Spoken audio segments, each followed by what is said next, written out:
마태복음 25장에 나오는 달란트 비유를 보면 어떤 사람이 타국에 가면서 종들을 불러 자기 소유를 맡깁니다. 각각의 재능에 따라 한 사람에게는 5달란트를, 다른 사람에게는 2달란트를, 또 다른 사람에게는 1달란트를 맡겼습니다. 5달란트 받은 종은 그 돈으로 장사하여 5달란트를 더 남겼고 2달란트 받은 종도 장사하여 2달란트를 더 남겼습니다. 그런데 1달란트 받은 종은 땅을 파고 받은 돈을 감추어 두었지요. 오랜 후에 그 주인이 돌아와 종들과 셈을 하고 5달란트 남긴 종과 2달란트 남긴 종에게 잘하였도다. 착하고 충성된 종아, 내가 작은 일에 충성하였음에 내가 많은 것으로 내게 맡기리니 내 주인의 즐거움에 참여할지어다 칭찬합니다. 이어서 땅에 묻은 1달란트를 가져온 종에게는 악하고 게으른 종아 책망하며 이 무익한 종을 바깥 어두운 데로 내어 쫓으라. 거기서 슬피 울며 이를 갈미 있으리라 책망하십니다. 그리고 그 1달란트를 빼앗아 10달란트 가진 종에게 주었습니다. 달란트 비유는 장차 주님께서 우리를 데리러 오실 때 각 사람에게 맡기신 사명을 얼마나 잘 감당하였는지 분명히 셈하신다는 비유입니다. 자, 이 육의 세상에서도 장사할 때 수익을 남겼다라고 한다면 바로 그 사람이 그만큼 수고하고 노력했다라는 증거입니다. 세상 사람들도 심지 않고 노력하지 않으면 거둘 수 없음을 알기에 많은 것을 거두기 위해 그만큼 수고하고 인내하며 노력하는 것이지요. 주 안에서도 마찬가지입니다. 달란트 비유에 보면 각각 5달란트와 2달란트를 남긴 종들은 주인에게 돈을 받고 바로 가서 장사를 했다라고 기록하고 있습니다. 이 종들은 주인에 대한 충성된 마음이 있었기에 고생을 마다하지 않고 부지런히 수고하고 노력하며 장사하였고 각각 이익을 남겼습니다. 그런데 1달란트 받았던 종은 오히려 주인에게 주여 당신은 굳은 사람이라 심지 않은 데서 거두고 해치지 않은 데서 모으는 줄을 내가 알았으므로 두려워하여 나가서 당신의 달란트를 땅에 감추어 두었나이다 라고 변명합니다. 그러나 우리 주님은 결코 심지 않은 데서 거두거나 씨 뿌리지 않은 밭에서 알곡을 모으는 분이 아닙니다. 반드시 심은 대로 거두게 하시고 행한 대로 갚아주시지요. 그러므로 주님께 내보일 열매가 없다면 그것은 심지 않았거나 심었다 해도 수고하고 노력하지 않았다는 증거입니다. 주님께서는 각 사람이 맺은 열매를 보시고 얼마나 하나님을 사랑하였고 얼마나 믿음으로 충성했는가를 평가하시는 것입니다. 그런데 하나님께서 우리에게 사명을 주신 궁극적인 목적은 영혼 구원에 있습니다. 모든 사명은 결국 하나님의 나라를 확장하고 더 많은 영혼을 구원하기 위해 있는 것이지요. 그러므로 각 사람에게 나누어 주신 달란트는 재능이나 사명만이 아니라 영적으로 사명을 감당하기 위해 필요한 믿음과 소망과 사랑을 의미합니다. 하나님께서 주시는 영적 믿음으로 강하고 담대히 행하는 만큼 더 크게 하나님의 나라를 이루어갈 수 있습니다. 또한 더 좋은 천국을 침노하고 장차 천국에서 주어질 영원한 상급을 간절히 소망할 때 어떻게 하면 하나님의 일을 더 잘 감당할까 기도하며 더욱 뜨겁게 충성하여 사명을 감당할 수 있습니다. 무엇보다 주님을 사랑하고 영혼들을, 교회를 사랑하는 마음을 가질 때 어떤 어려움과 환난을 만나도 열정적으로 주신 사명을 감당할 수 있습니다. 아무리 힘들어도 맡겨진 사명을 포기하지 않으며 누가 보든 보지 않든 묵묵히 사명을 감당해 갑니다. 주님을 사랑하고 천국을 소망하는 사람은 당연히 주님의 말씀대로 살 것이고 그만큼 성결을 이루어 더 큰 믿음으로 행할 수 있습니다. 자, 그런데 하나님 나라에서는 많은 사명을 맡는 것보다 얼마나 맡은 사명을 충성스럽게 잘 감당하는가 하는 점이 더 중요합니다. 주님께서는 우리가 얼마나 많은 사명을 맡았는가를 보시는 것뿐만이 아니라 사명을 얼마나 잘 감당하여 실한 열매를 맺었는가를 평가하십니다. 오늘 달란트 비유를 통해 우리가 한 가지 더 깨달아야 할 분야는 주님께서 각 사람에게 말씀의 씨를 맡기셨다는 사실입니다. 주님께서는 각 사람에게 하나님 나라의 사명을 맡기실 뿐만 아니라 말씀의 씨앗을 각 사람의 심령에 심어주셨습니다. 베드로전서 1장 23절에 너희가 거듭난 것이 썩어질 씨로 된 것이 아니요 썩지 아니할 씨로 된 것이니 하나님의 살아있고 항상 있는 말씀으로 되었느니라 하셨습니다.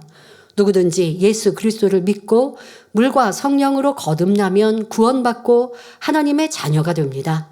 성령으로 거듭난다는 것은 마음에 성령이 오셔서 죽은 영이 살아나는 것을 가리킵니다.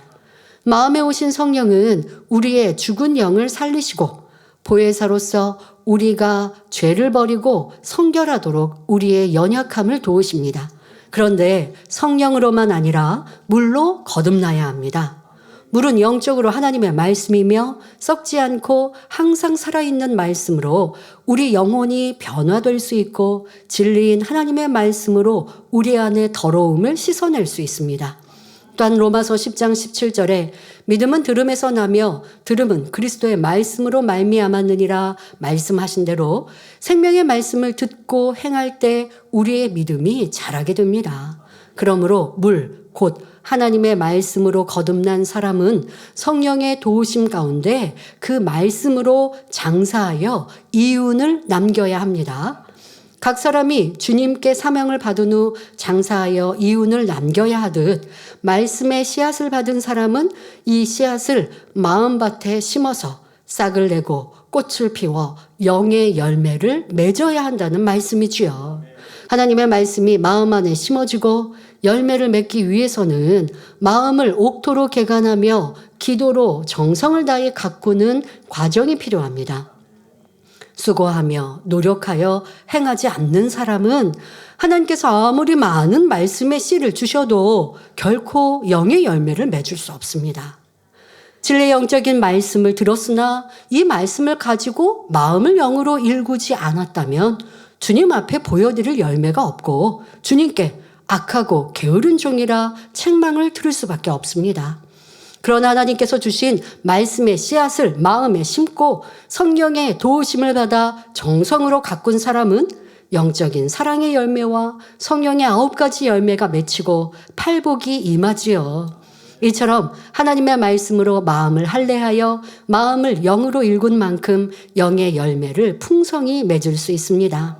각 사람에게 동일하게 말씀의 씨를 주신 주님께서는 각자가 맺은 영의 열매로 마지막 날에 회개하신다는 것, 바로 여러분과 함께 평가하신다는 것, 이것을 꼭 기억하시기 바랍니다.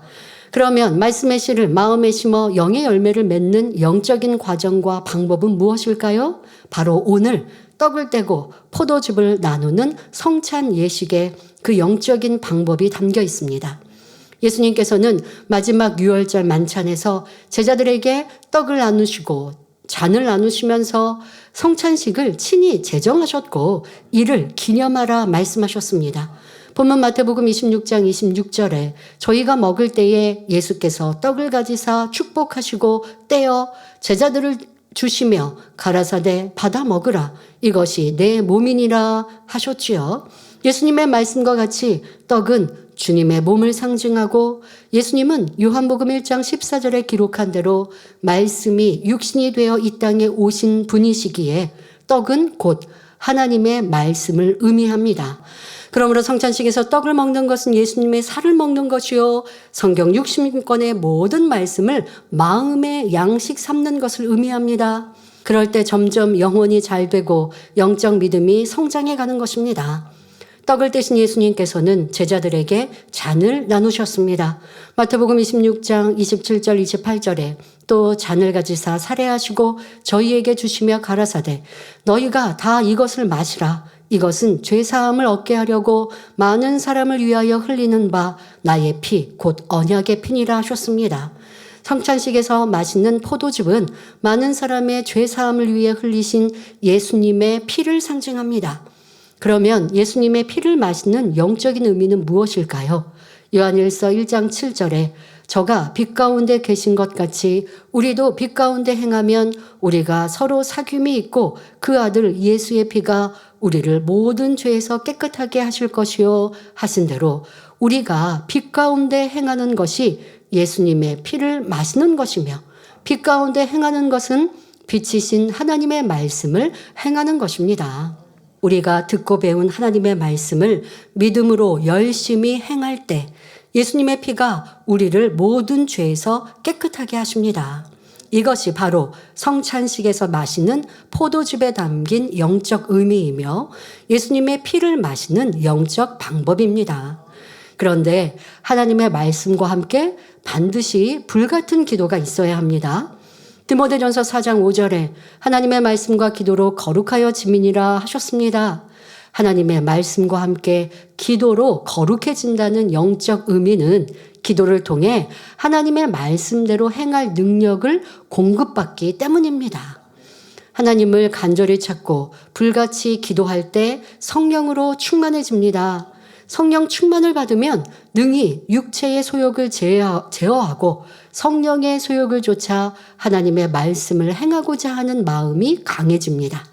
성령 충만한 사람은 영을 사모하며 갈급한 심령으로 하나님의 말씀을 찾고 빛 가운데 행하기를 즐겨합니다. 이처럼 성령 충만한 삶을 사모하여 항상 기도에 힘쓰되 불같이 뜨겁게 기도하시기 바랍니다. 그리하여 성령의 도우심 가운데 부지런히 주님의 살과 피를 먹고 마심으로 모든 비진리의 노폐물을 배설해 버릴 수 있기를 바랍니다. 이렇게 악은 모든 모양이라도 버리고 육의 찢기와 혼잣물까지 모두 버릴 때 마음을 영으로 일군 것입니다.